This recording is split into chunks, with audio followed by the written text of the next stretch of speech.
We're going to start in just a minute, so please have a seat.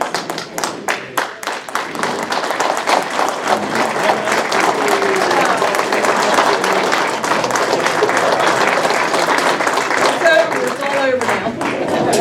Thank you. I appreciate it. Thank you. Thanks, Diane, for everything you do. Oh, stop. Stop. Okay. 66. There's the 66. You would have to say that 68 one. wasn't bad either. Okay, come on, you grab me. We're going to stand for the Pledge of Allegiance. Please. I pledge allegiance to the flag of the United States of America and to the republic for which it stands, one nation, under God, indivisible, with liberty and justice for all. Thank you. Well, welcome to Pennsville Town Watch and Community Pride meeting. Just going to make a couple announcements before we go into our speakers. Chief Cummings was going to be here tonight, but he's out of town. So I'd like to just give you just a couple statistics. This is what we get every month or two, and this is 2 months worth of police reports, okay, for Pennsville. The most disturbing one for me was out of 59 days, there were 53 domestic violence calls in Pennsville. And, you know, if I didn't see it for myself, I wouldn't believe it. There's nothing we can do about it that I know of other than create awareness. We did have a domestic violence meeting last year. I thought that was very informative, but it's an epidemic, not just in Pennsville, but everywhere. And one of the reasons was in November, the chief allowed me to go on what they call a police ride-along, and that was just amazing. You can't even imagine what our officers go through. I was on a shift, I went for about 3 hours, and we were busy the whole time. One, it was a speeding violation on Hook Road, a young lady. We had to take her back to the police station, and the officer had an hour and 15 minutes worth of paperwork for that one drug arrest. And it was kind of it was eye-opening to see that. And from what I understand, domestic violence, each domestic violence is an hour of paperwork. So this is what our police are spending time on. If anybody has any ideas, the only thing I know is create domestic violence awareness, and you'll see on these police reports I get, it gives the addresses of every domestic violence. And they're even at Burger King, the Hampton Inn, places you wouldn't normally think of, is to create awareness of domestic violence, and maybe next year we'll have another meeting. But if anybody has any suggestions about what we can do to promote awareness, please, let me know about that. Sure. Can you speak up so we can hear? I'm sorry. My name's Maria. Hi. Hi. Can you give us a clear definition of what domestic violence is? Because I'm a renter, so I've been exposed to that environment, not for me personally, but I've got good ears. Yes. And I've heard spouses argue, throw things, and then, it's very concerning. Mm-hmm. But I find, talking to people about it, a lot of people think it's just between spouses and girlfriend, boyfriend, but it could be a mother, son, or, right? And I'll tell you what, Chief Cummings is going to be at our April meeting. And one of the things, the chief is away, and we've discussed before he left, in April, we're going to have a police appreciation night. We briefly talked about it, and Chief Cummings will address that. Okay. He's the professional, okay? And I'd rather he or someone from domestic violence, and he will definitely address that. But I'd like your ideas and your thoughts about what we can do as a community to promote our police department, to tell them how much we appreciate what they do.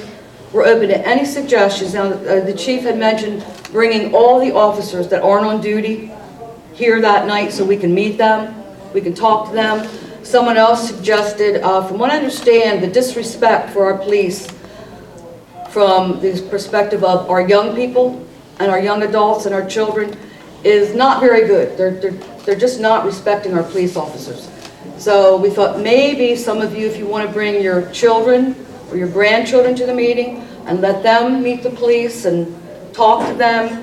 So we'll discuss that on our Facebook page and, you know, at another time, but just to give you a heads up, we are going to do that because when you see what's in the news every day about what our police have to go through, and, you know, the police have even told me that children are afraid of them because sometimes the parents say, if you're not a good girl or you're not a good boy, we're going to send the police after you.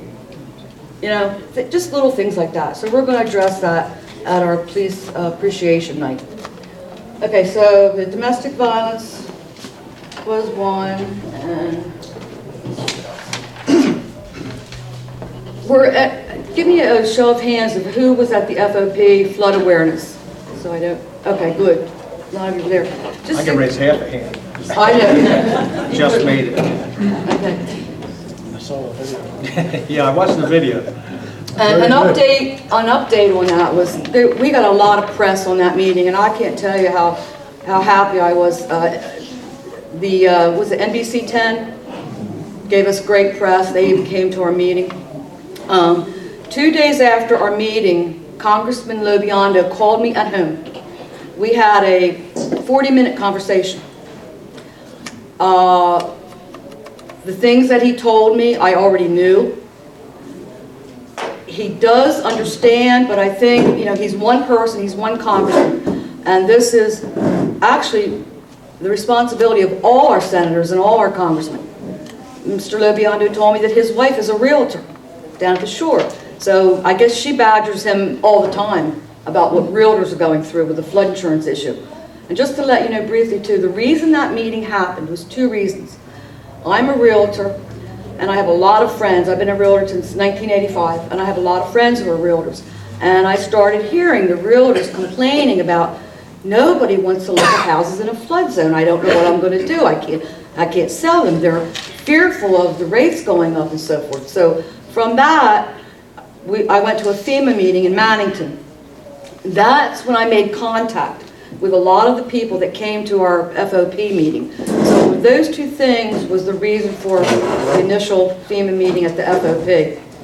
On the bottom of the agenda, I've been in touch with FEMA since that meeting, and on Thursday night, if anyone would like to go to this FEMA, it's an open house, like they had at Mannington, where you go from 4 o'clock to 8 o'clock at the Paulsboro Firehouse.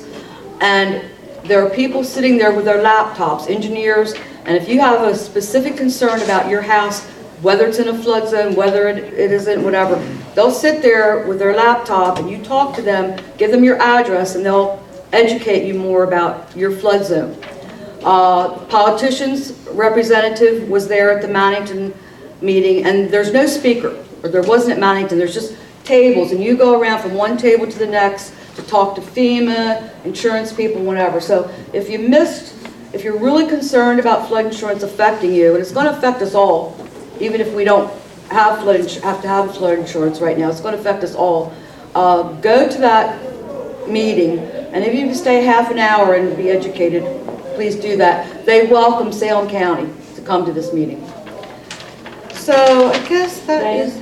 Yes. When you talked to Lobiondo, this is all over the United States, right? Absolutely, it's all over the United States. I put that in that letter, I mean, that was another paragraph. It seems to me that there would be other senators or congressmen that their constituents are saying the same thing. So to me, this isn't just us. This is all over the United States. All over the United States. I don't States. understand why these other congressmen and senators aren't coming to listen to their constituents also. Read the bill. They didn't read the bill. They didn't read the Biggert Waters Act when it was initially passed. But the big thing now is that they can increase our premiums like 15%. 18% per year until definitive. Right, because I've been in contact with the FEMA gentleman that was at the other meeting. Okay. And it was all emails, it's all in writing, and I asked him that specific question. He said he did a good question, that the bureaucracy hasn't let us know yet. So that to me is our biggest weak link at this point. Absolutely. Is that if these premiums keep going up every year, 15 and 18%. And if you're a business owner, you have a rental property, you're a business owner, you get a $250 surcharge on top of the increase. Residential is $25, correct? $25 per year on top of the 18%.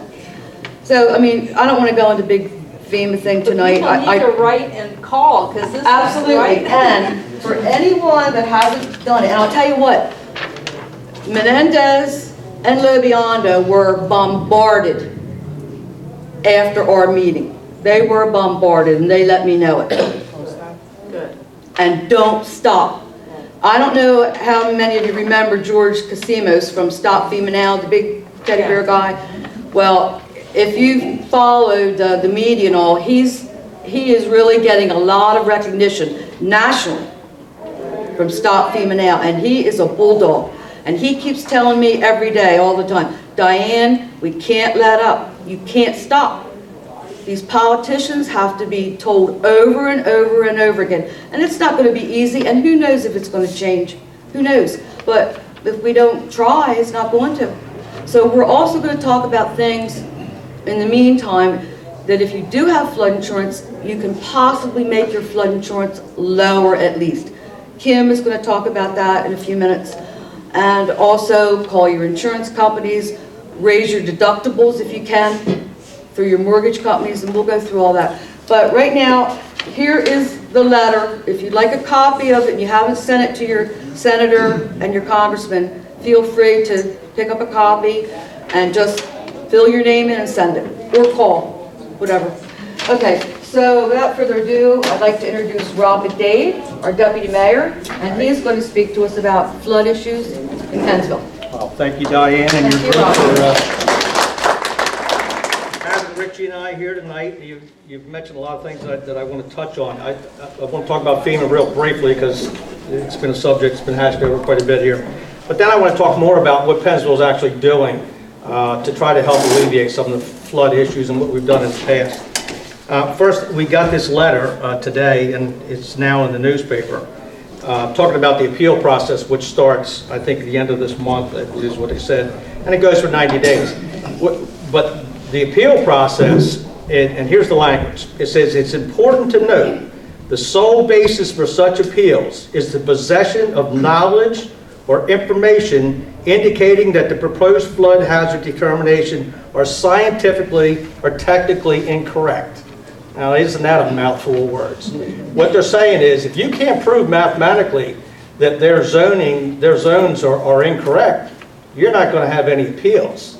So, from a township standpoint, we've had our engineers look at this.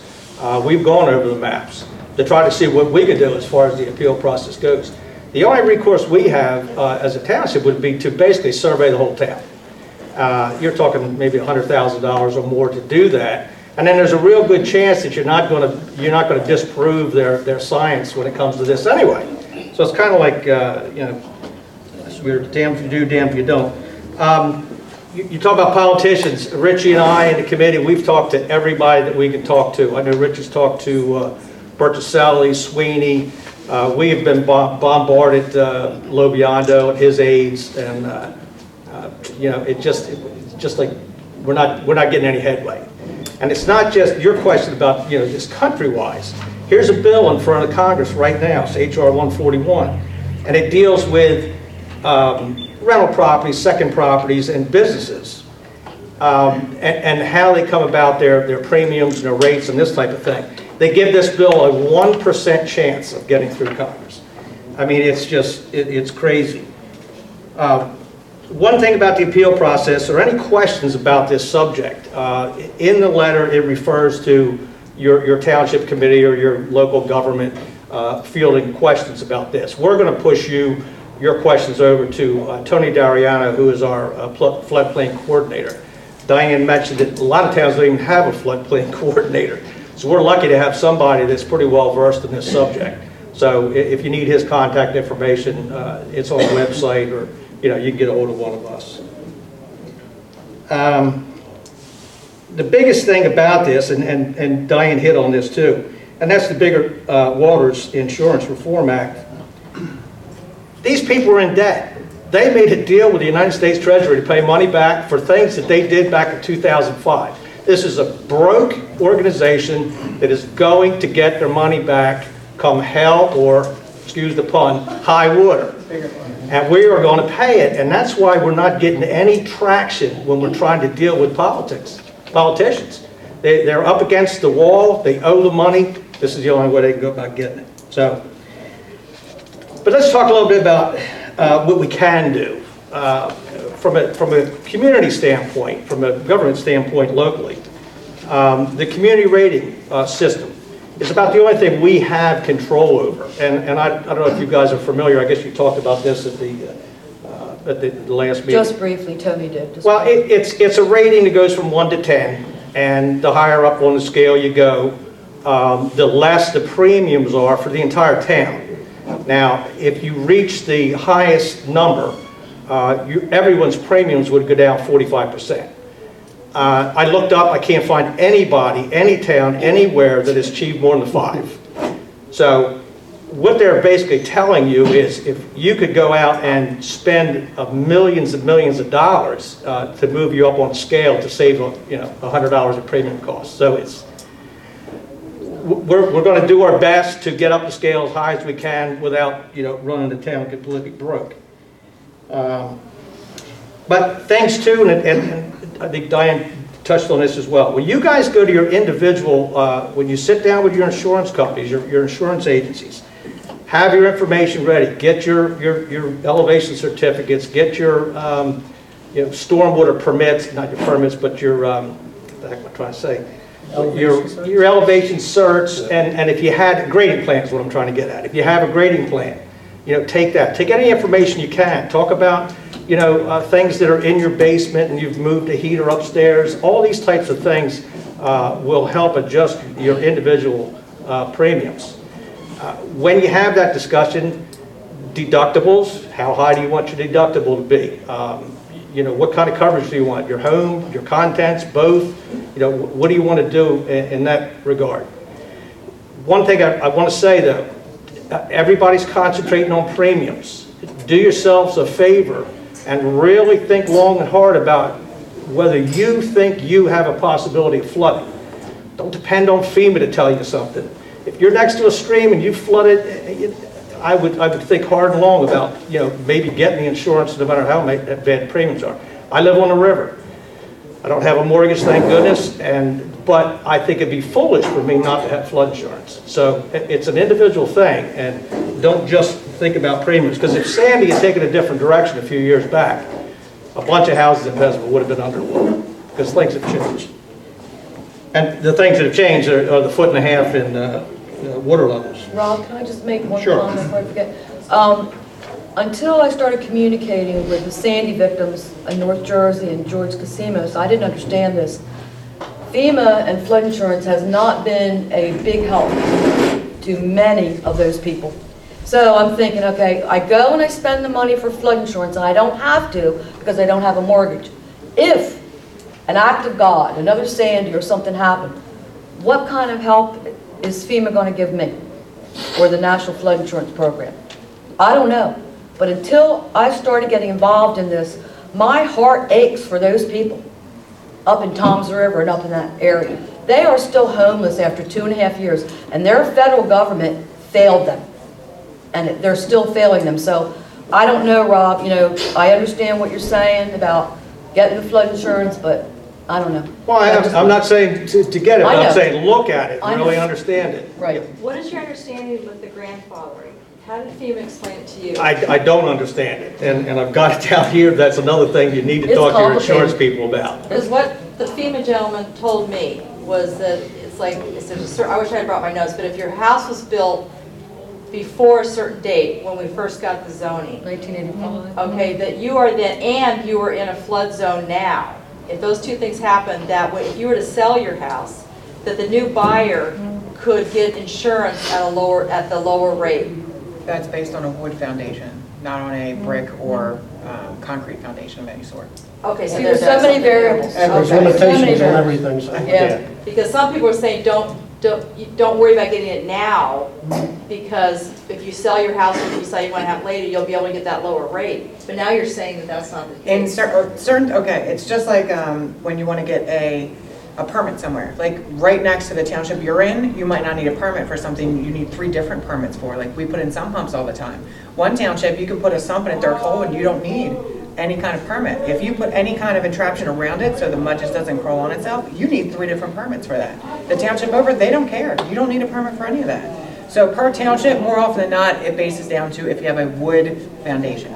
But even then, you have to be careful because with the time and the humidity and everything else that goes on in that, they're gonna say you don't need flood insurance, you need some other kind of mold insurance or whatever else FEMA comes up with. Are you going to address the building expansions and stuff? Well, I'll talk about it right now. Diane's talking about the changing building codes and the elevations of construction. And talked to Tony Dariano the day before yesterday, and we still don't know what the elevations are. Elevation 8, I understand, is now 9, but we've got nothing official to tell us really what's happening. I know one thing that will get us up on the rating system is to change the building codes. What that would do is, if you want to build an addition on your house, you'd have to walk up 2-3 steps to get up into the addition. So you can imagine the uproar for the people that aren't in flood zones. They're going to lose their skin over this. But we're looking at that, but we don't even know what rules to play by yet because they haven't figured it out yet. So there's not much more And to the say township about that. committee is going to bear the brunt of irate Pennsville residents wanting to build onto their home and have to go through all this. Well, it's but- 9-1 now, Diane, and we don't know what it's going to change to. And it is going up, or we don't know. Oh, it's going up, It's going up. but it hasn't officially been announced, so we can't really, And could you explain to some people what that means? Right now, it's 9-1, and what that means? The 9-1 is the elevation above sea level. Okay. And I'm not a surveyor by any means, but like my house, for instance, I built my house 20-some years ago, and the standard then was elevation 9. It meant your basement floor, your crawl space floor, was at elevation 9. Living space then would probably be, above 11. Now, and I don't understand it, but now instead of 11, now they're going to say that that's 10. The whole thing, do you understand it? Well, like Diane, I think what she's trying to get at too is, like, some of the houses you go back in and land a little bit, might only be 7.6 or 8. So at that point, you got to come to 9-1, you're already up 1 or 2 steps. And what Rob said earlier, with the new ones, even if you're not in the flood zone, and we set this at 10-1, so if somebody's down at 7.6, they got to go up to 10-1. Yeah, you have If they plenty Even of if you're steps. not in a flood zone? Even if you're not in the flood zone. It's across the board. Once we establish that, that's for everybody. Okay. So, you'll have a new house in the middle of Pennsville, look like it's on stilts. Or, you want a bedroom or a bathroom to add, it's going to be. Walk up to it. So those types of things, when they happen, that'll be much more than just the 5 guys sitting up at the township committee. That'll be a community discussion, because that's a big deal to future building, and I mean for a lot of different people. Before you get too much further, you said the 90-day review period was probably going to start at the end of this month? It was in the paper, and I haven't read it yet, but It's in today's paper, if anybody gets it today. They have to do it by law, so they publish today. If you get this, they'll give you all the information you'll need. So They have to do that. So you're not seeing any challenge from the township at this point? we don't see anything that we can challenge without spending an absolute fortune, and at the end of spending the fortune, I don't think we could beat them anyway. And you as an individual, now they're not asking you to appeal individual homes, I don't think. They're asking you to appeal what they considered different zones. So you're talking about a lot of money, and engineering and all that. No, I'm just trying to figure out then technically these proposed flood maps, roughly 3.5 months from now, would become the official flood maps. And I think that's exactly their plan, yeah. But they're going to go county by county, township by township, smaller by smaller, so what might affect you now won't affect somebody in Central Jersey for just about a year. So as they continue to move forward and move up or move down, whichever direction they decide to go, that's when it's going to hit you. I'm not trying to brag, I'm probably one of the few that I'm going Can to you be talk about outside. these? I don't know. I'm going to be one of the few that's going to be outside once this new map's brought in. But that's what I'm trying to figure out. So for Pennsville, this is going to take effect hopefully in 110 days or something. I'm really not sure. I wish I had I'm really not sure. You said you're going to be outside. I mean, you were in a flood zone and now you're I out? was down by Fort Mont, the line's so fuzzy, they don't know where we were. Hope it stays fuzzy for you. Well, no, the new one I won't be, but Oh, the old one's just a hand-drawn squiggle and doesn't show the houses, so. No more questions about FEMA. I wanted to touch real quickly on what we have done, so in Pennsville as far as flooding. And first off, I want to explain to you what we have. We have 20 pump stations, 10 pump stations with 20 pumps in those stations. And I want to attach dollar figures to these things. So when we talk about moving up this rating scale, I'll give you some idea what these things cost. So the pumps run from $26,000 to $50,000 per pump. We have 20 of them. We just put a new pump in at the Georgia Road, Morningside Road station. It's a submergible pump. It's from Germany. It cost the pump and a rebuild kit, so now we have a spare. So in case something happens, we can go in. We have one to put in there. That's $60,000. Other things, we had a line fail on the Fenton Road pump station. The discharge line, it's been there underground now for years and developed some cracks, and as the water's rushing by, it's pulling the sand in and creating these huge depressions in people's yards because it runs underneath, unfortunately, through people's properties. So we had to put a liner in that. That liner was $50,000. We're getting ready to do a project, and you'll see a lot of congestion in town because we're going to close half of Hook Road. But the pumping station out on Hook Road, when you go by, there's 2 pumping stations, 4 pumps. We're going to take the north side station out completely, redo that, run new lines underneath the street, do some sheet piling on both sides of the street, replace the 2 pumps and the motors on the south side station, all the new controllers so we can get the water levels consistent. Right now we're running things on manual.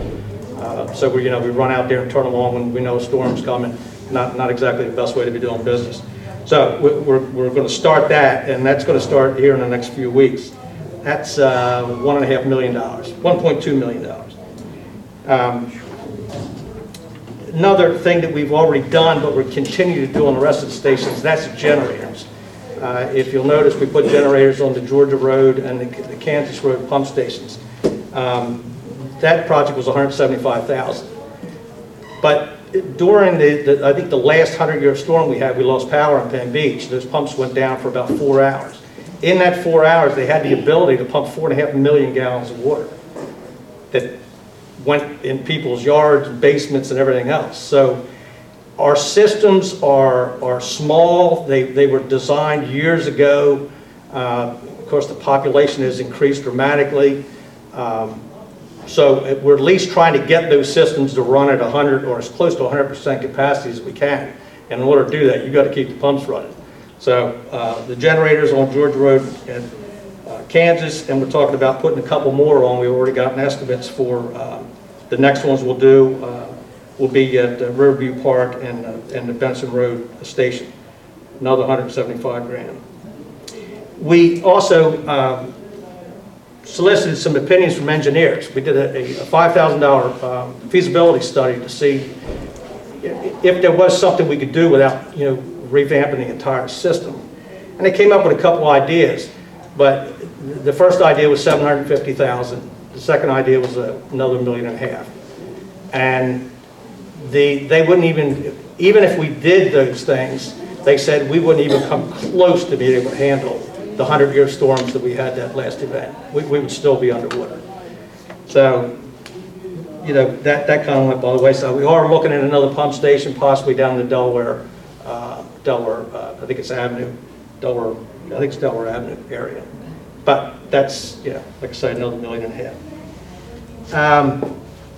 Smaller things that we're doing are check valves. We have 31 tide gates that are associated. Each pumping station has a tide gate, And all that is just a big flapper gate, steel flapper gate that opens and closes with the tide. Unfortunately, when they were designed years ago at a certain elevation, now the water level is up a foot, foot and a half. So these things are underwater most of the time. When they open, they have a tendency to get clogged with debris. And once they get stuck open, the tide comes up and the water's coming the wrong way. You can run pumps all day long. You're not going to fight the Delaware River once it's coming at you. So we found these inline check valves. We've tried them out in several locations. They're working really nice. I know down on Ferry Road, that whole intersection used to flood every high tide. Well, that hasn't done it now. But the small ones run $3,000. The one we just bought for the end of Riviera Drive is $9,000. So we've got money appropriated. We're buying a couple at a time, and we're picking away at it. So the floodgate or tide gates, particularly on the east side of town, back in the marsh, the meadow back there, they've got these huge parts of the islands break off, and they've got islands floating all over the place. So they float up against these tide gates. Well, these things weigh tons. I mean, there's no way to, you'd have to have a boat out there, to pull these things off these gates. It's just a real pain. So we're working at getting rid of those as best we can. I want to touch real quick on other things.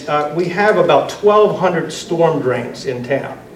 And it's just a maintenance nightmare, particularly the old style where they're up high enough so they allow all the trash and debris, and the plastic is just killing us. We got plastic bottles stuffed everywhere you can stick them. So we go back and we're pulling this stuff out. We've got a real nice vac truck. We've got a camera system. When we go in and we inspect these things, we can clean them out. We can remove roots while we're there. We can film the whole thing so we know exactly what we got going on. But if anybody, when you see a drain that's covered in front of your house, if you have the ability to clean them off yourselves, it'd be a great help, because we just don't have enough people to go around and clean 1,200 storm drains. And with those storm drains is the 63 miles of pipe that we have underground. So it's just a huge undertaking to try to keep up with that. The other thing is ditches, and everything, all the water goes to a ditch, through a pipe, to a pump station. Ditches, we have 43 miles of ditches in Pennsville, and I didn't believe that when I first heard it. I got those numbers from our CAD guy, but we have 43 miles of ditches. In order for us to clean a ditch out, we have to get a general permit. The Mosquito Control Commission has to get a general permit. Application's $5,000 just to start. It took us 2 years to get a general permit. Once you get the general permit, then you have to write a specific permit against the general permit. Once you get that, then you get the opportunity to go out with an inspector who stands there with you and make sure you don't dig a spoonful more than they tell you to dig. So you can't over-excavate. When you take the material out of the ditch, you can't put it in a truck and take it somewhere. You have to leave it on site, and you're not allowed to leave it on site in more than 3-inch thick lifts. You have to put silt fence on both sides of the ditch, both at the ditch, and then you have to go up on the outside of your freshly laid material and put silt fence all the way the length of the ditch. It's mind-boggling how complicated this mess is and how time-consuming and expensive it is. And trying to do that with 43 miles of ditch, you can see the money rolling up there. I don't have much more to talk about. I'm sure I bored you to death, but... Wait a minute, I'll tell you what we're going to do. Why don't you go ahead and ask your question. Please stand up and talk loud though first. And then what we're going to do is we're going to have Kim from the Dry Guys talk, and then we'll just open it up for any questions you have for Rob, Richie, or Kim. Okay, so you go ahead, talk loud, please. Hi, what about Enlow, pump at Enlow? Pump at Enlow. What about? Well, you've mentioned the other pumping stations that you've upgraded or put generators on. What's being done with the Enlow pump? What's being done with the Enlow pump? You mean as far as generators?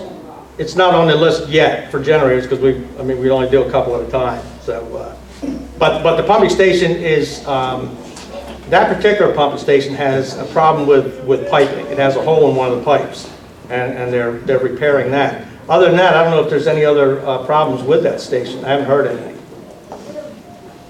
Okay? Okay, what we're gonna do is, Richie, did you want to say anything before No, I Kim think Rob talks? touched it pretty good. And then we'll be open after Kim. I'm gonna introduce, this is Kim, stand up, from Dry Guys. Maybe a little bit taller than Diane. Just a little bit, right? Everybody is.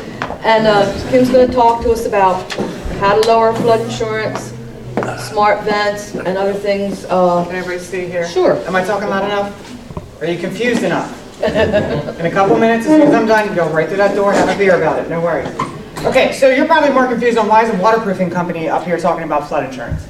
Well, we're not just waterproofing. Has everyone ever heard of Dry Guys or seen that alligator anywhere? Right, yay, as the marketing director, that makes me very happy. One of the things that we've done is we have worked in crawl spaces and basements for 30 years. In 1 month, it'll be 30 years. We are a second generation owned company. I am part of that second generation. The difference is we're not just a Pete in the pickup or a Chuck in the truck. We have a foundation repair aspect of our business due to failing basements and crawl space walls, as well as failing foundations. When someone says their house is settling, that simply means it's sinking. It's just a pretty way to put it. So us being up here, one of the things we do is the smart vents. I'm sure you guys have all heard of smart vents. At the last meeting, they had Tyler talk very briefly. One of the things about smart vents is it is the only FEMA approved. FEMA does not accept anything, they approve it that says it's okay to use this, we will let you have some money off of your flood insurance if you go do what we tell you to do. Well, smart vent is part of the what we tell you to do. It's also part of the ICC, which is the International Code Council. They have also approved that as well as something to drop your flood insurance. Now at Dry Guys, we've been, maybe you've heard of us, we've done the Best in Salem County, we've earned it 5 years under home improvement. We're the first waterproofer to ever earn it, and there are 6 within the Salem County area. So I'd like to just right now send a shout out to my team for that. One of the things that we do is with these smart vents, because we replace usually what's the gable vents or some of the closed venting, because smart vents are more rectangular, we're not going to go in and just kind of butcher your foundation, good luck if the wall doesn't fall in. We've been around for, like I said, 30 years. The warranty with smart vent is a 5-year warranty minimum. There is a 2-year service warranty on that if you choose Dry Guys to install that. But one of the reasons that we do it is we're very proactive. Everybody's up in arms. We're going to pay thousands for insurance that we don't even have yet. One of the things that we do with the smart vents is we're preventative maintenance. We're proactive about it. We're not going to react when we get the crazy flood insurance premium, have to pay that first set of premium, and then go, well, now what do I do? So what we do is we're proactive. Every 200 square feet, you need to install a smart vent.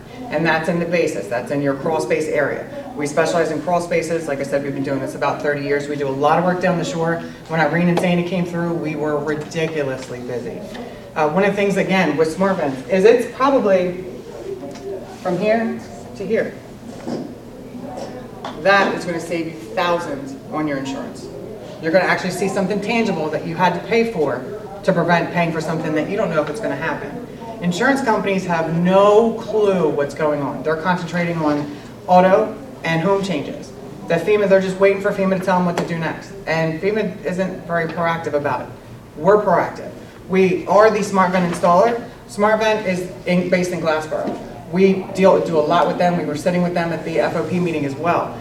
They will call, if you call and you say, hey, I need a Smart Vent, they're going to say, call Dry Guys. Dry Guys can install it. They'll make sure your foundation is where it's supposed to be and it won't compromise it, as well as they give us the 2-year service warranty. Now, there's not much service on opening and closing something, right? Sometimes there is. Sometimes sand gets in it if it's down the shore, or if you're near Penn Beach, where I lived at Penn Beach for about 6 years, and there was sand in the weirdest places around the house. But we'll service it. We'll make sure it's opening and closing as it should. Now, there's probably 7 different types of smart vents. There's dual venting, if you want to open it in the summer and close in the winter. Everything depends on what the code council in your township says. Some township says you have to close the vent. I don't care what you say, that's our code. Others say you have to leave it open. We just kind of do what they say. That's why the smart vent has different opportunities. As well as, it doesn't just go in your foundation wall. It can also go in your garage. But it has to be on 2 separate walls. That way, if water comes in on one end, it can flow out on the other end, as well as back and forth. Have you anyone seen anything about the smart vents? Looked into them, gone online? I have some news for you. This piece of paper here. This is the information on SmartVent. However, SmartVent took it one step further. They actually are dealing with an insurance company, and that insurance company will give you your pre-premium for what it's going to cost you for flood insurance, and they're going to give you your post-SmartVent install premium. Now, a lot of people aren't sure. FEMA's not sure if this is the solid map. They're going to change it up until they can't change it any longer. Again, we're very proactive about it. These smart vents are the only thing that is going to drop your flood insurance premium. That's it, unless you go for I'm sorry, Deductible. Raise your elevation. And elevation. right, we worked with CL City, we did a lot with Ocean City as well, and their ratings are between 3 and 5. Now, we've done a lot of installs. We actually did the man that owns Richmond. He has a property at Ocean City, and we did his. We installed 22 smart vents in his property. That's a lot, every 200 square foot. Yes. What is a smart vent? A smart vent is what they call a foundation flood vent. Now, does anyone have vents that if you look at your crawl space area, do you see vents around the outside of your house? What that is to prevent water from coming in when a flood occurs.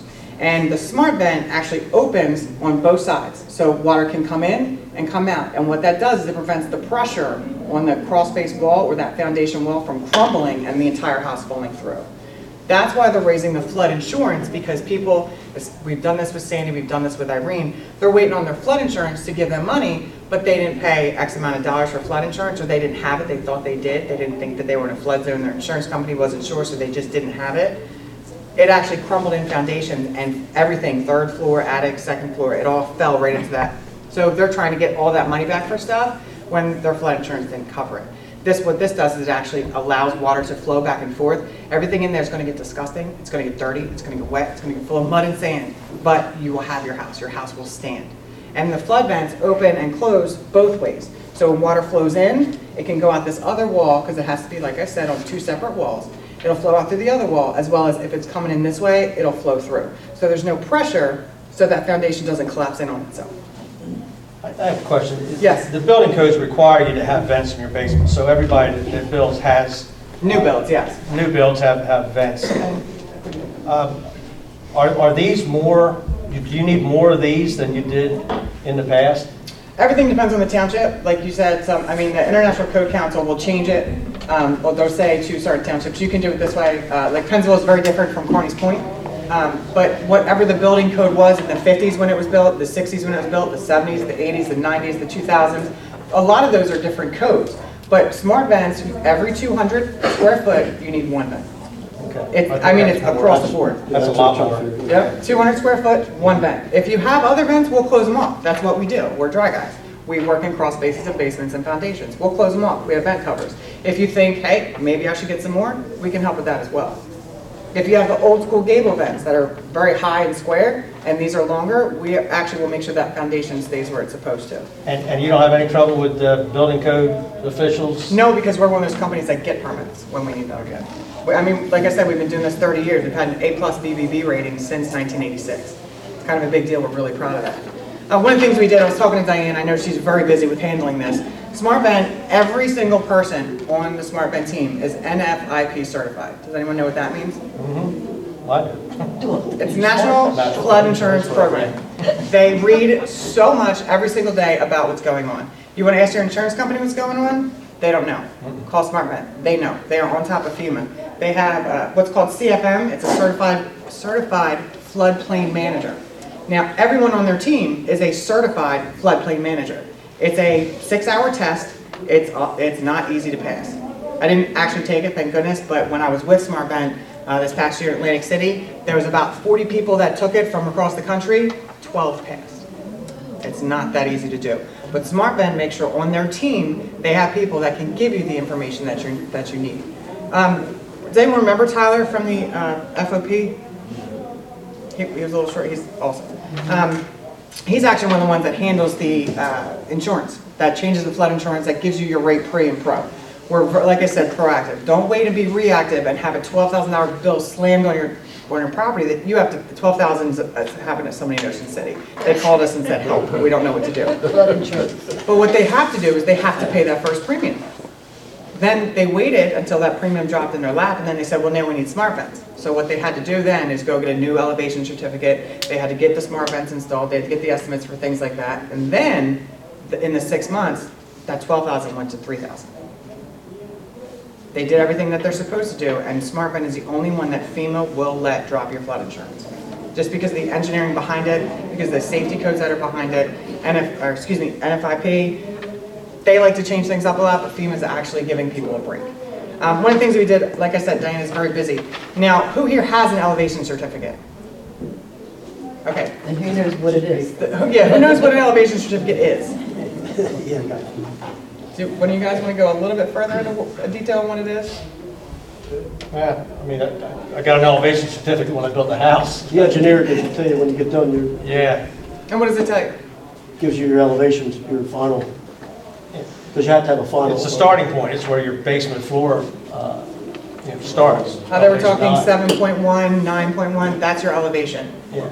And why is that important to have? That's important because when water comes in and pushes against your foundation, if your foundation is, you only have 2 inches showing and it's to grade, grade means the outside landscaping is, you only have a couple of inches showing, they're going to say that that's not very important, that your elevation is a little bit different than, say, your neighbor's house.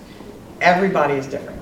You need an elevation certificate in order to know how many smart vents you need, because they're going to tell you the height of your crawl space, or even if it's like a bi-level, I know Pennsville has a lot of bi-levels, that downstairs part is considered your crawl space area or basement area, depending on the height.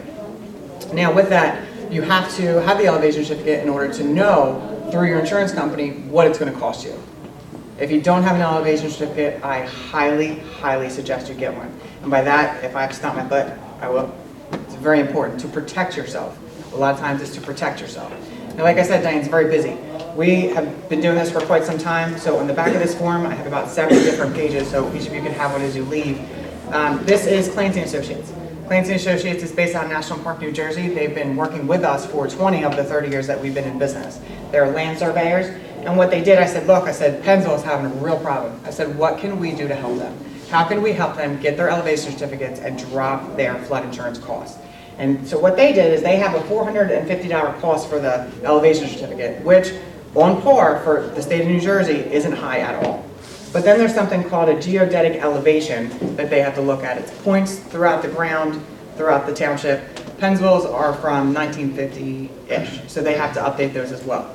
But what I did is I said, we have to help them. How can we help them?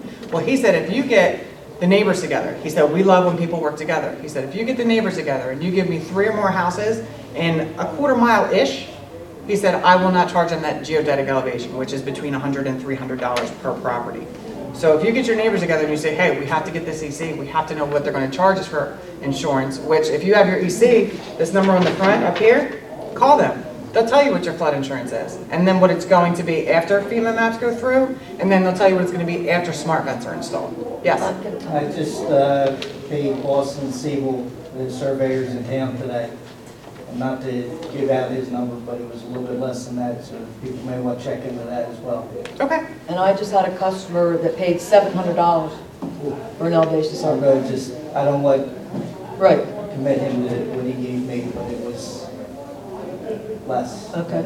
One comment about COs too.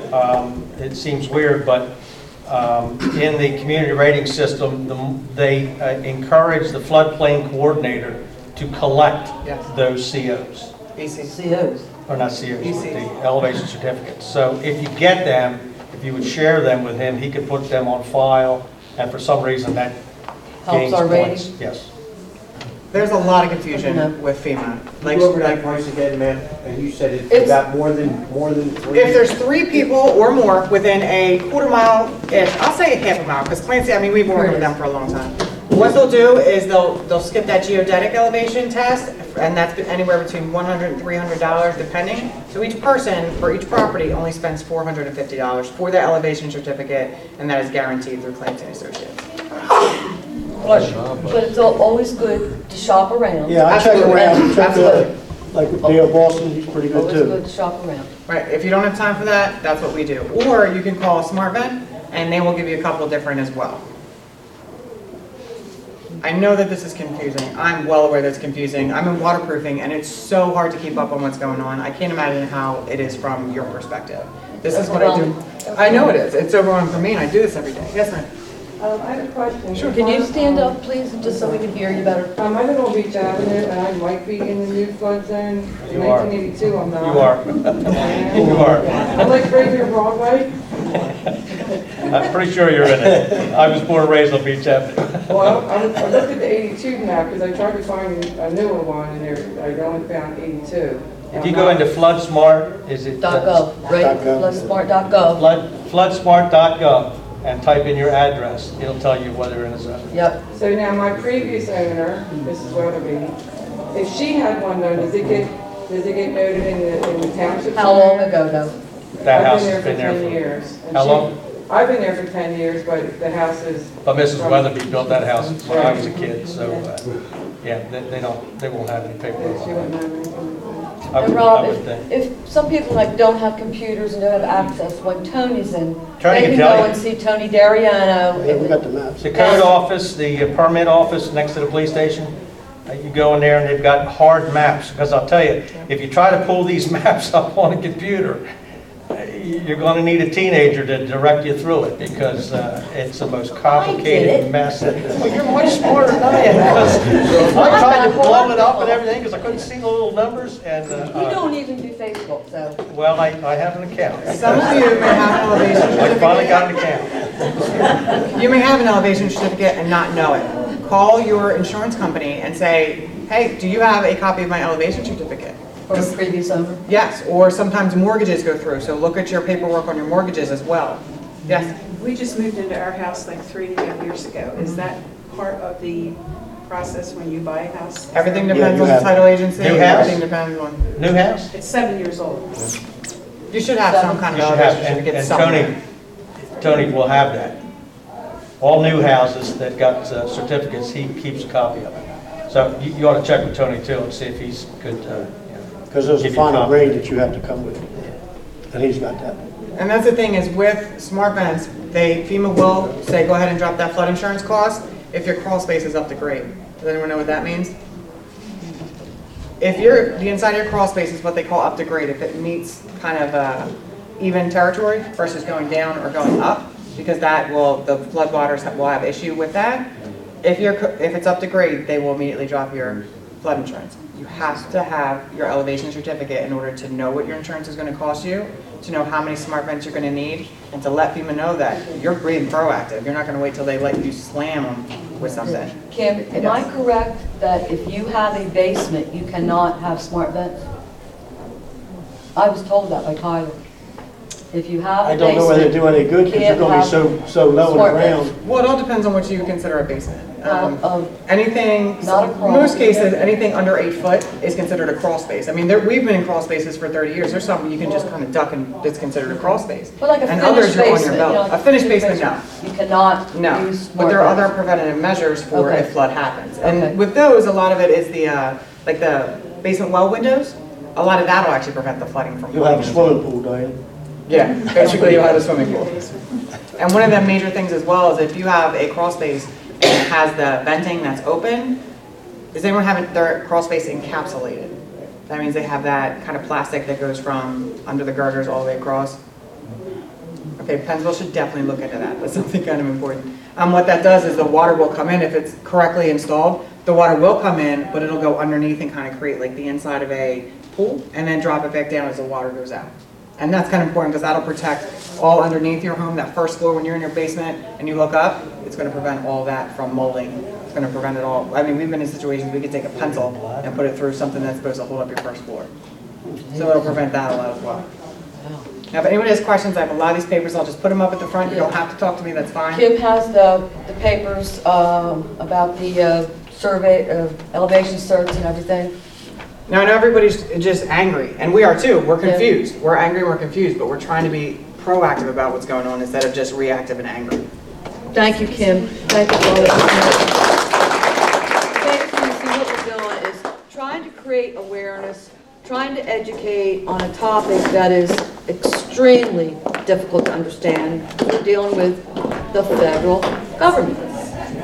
That's why. Touch on something Rob said about premiums and the National Flood Insurance Program. From 1978 to 2012, they collected $49 billion in premiums. Their losses were $43 billion. So they had an excess of $6 billion, but they're telling us they have no money.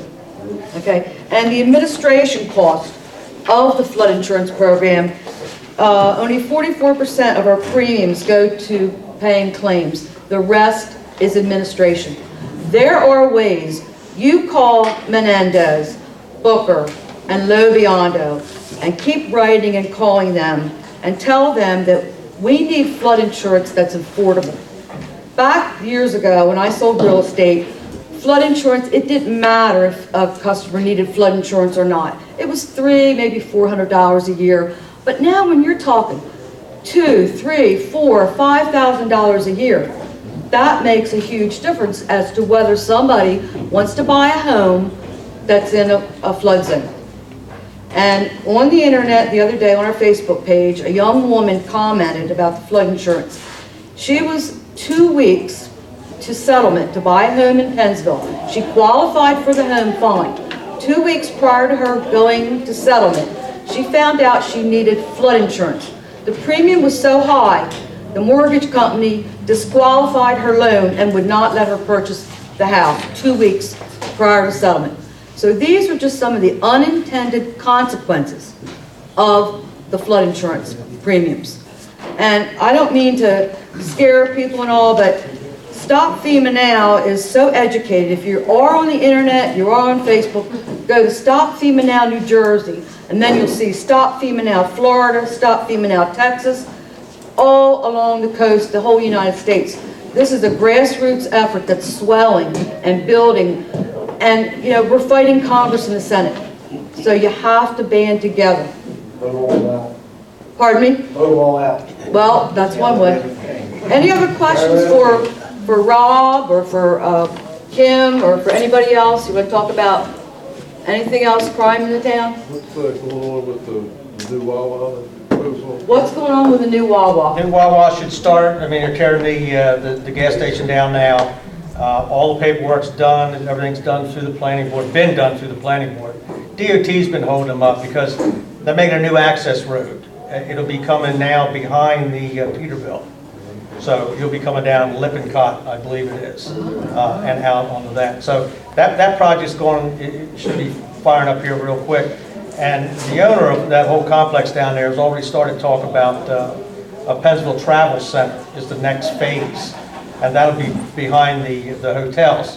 And they had wetlands issues which have been resolved, and they had high tension wires which have also been taken care of.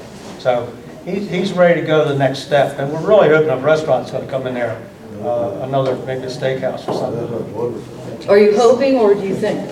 Well, we're hoping, but I mean he's really trying to get that, good. and we're trying to help him out. We're really trying to encourage people to come in here through you know, pilot programs and everything else, because a lot of states are offering tax-free situations, and you know we're trying to get a little bit of the piece of the pie in here too, so we're offering whatever we can. Is that Wawa going to have gas pumps? Oh yeah, it's a super Wawa, right? Like the one in Beckett, okay. in Beckett, right? Absolutely. This gentleman. Gentlemen, can you stand up, please? and talk? Yeah. My name is Larry Baker. I live at 138 Harvard Road. And anybody that's been in that section of Harvard Road knows how many houses are abandoned. It's starting to look like camping.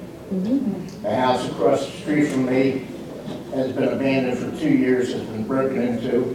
All the copper's been stripped out of it, probably a couple more houses.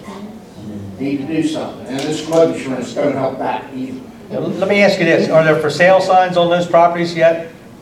They come up, they go down, they go Because up and down the street. our problem was when this banking stuff went into the tank, banks didn't know how to deal with all this. People just got up and walked away. It took the banks years to get through paperwork and the judicial system before they could actually get a deed in their hand and put the properties up for sale. Well, by the time they got this 3 years, I think more than 3 years for a lot of them, the houses are worthless. They're full of mold. The basements have filled up with water. But I know from a government standpoint, we're beating our heads up against the wall trying to get, we have been 9 years trying to get the burnout house on Broadway torn down. We've just now got to the point where we've gotten through the court system, and we now have permission to tear this building down.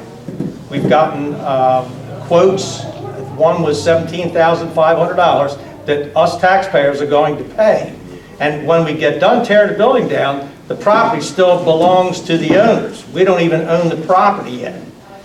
Then we have to go through a tax sale and all that business to acquire the property. We lose all the way around.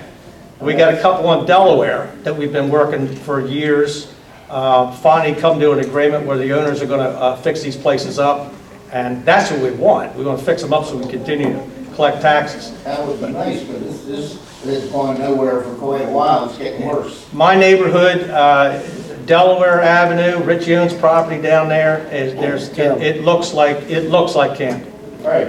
And believe me, we Three are homes there the same right now. we are trying. It's only a matter of time before somebody gets in one of them houses and starts fire. Oh, yeah, yeah. That's what a lot of people are afraid of. Or kids get in Or there. teenagers get in there and party and something Right. happens. But the problem is, the township committee, their hands are tied for a lot of this stuff. They really are. And I think just about every town in Salem County and Gloucester County is facing the same problem Ghost houses. that we are. They call them ghost Every houses. town. And what happened, as a realtor, the realtors saw this coming. Before, there were certain criteria for a buyer to buy a house, okay? You had to have an income, number one. You had to have just a certain amount of debt. Well, then the government says everybody should own a home, right? So they didn't check your income, they didn't check your debt. We saw it coming. We saw people being homeowners that they could not financially support being a homeowner. It was the bubble, and we saw it coming. And I think it'll take a decade or more before it's straightened out. Then there's another bubble coming. It's FEMA, the flood insurance. Well, that's gonna, yeah, That's gonna be a bigger bubble. yeah. I just wanna point one thing out, and then we are actually, I'm gonna be in that bubble. And I'm gonna stay in that home for 5 years, use every legal maneuver, and not pay taxes or my mortgage.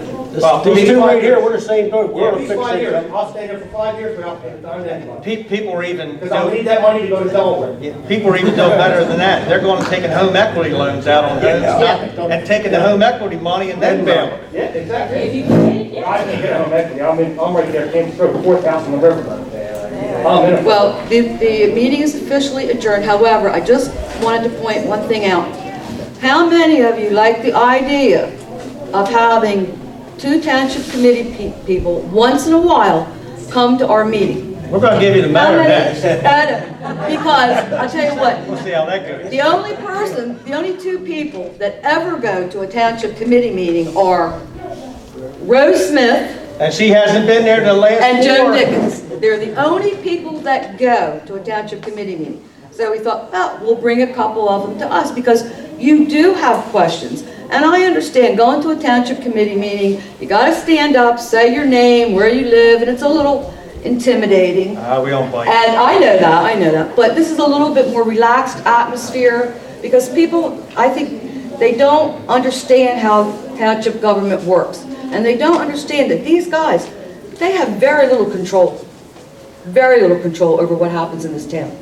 So I think maybe 2 or 3 I have one times a other year. comment, and then I'll shut up for the rest of the night. But one other thing we don't have control over, and this is very important.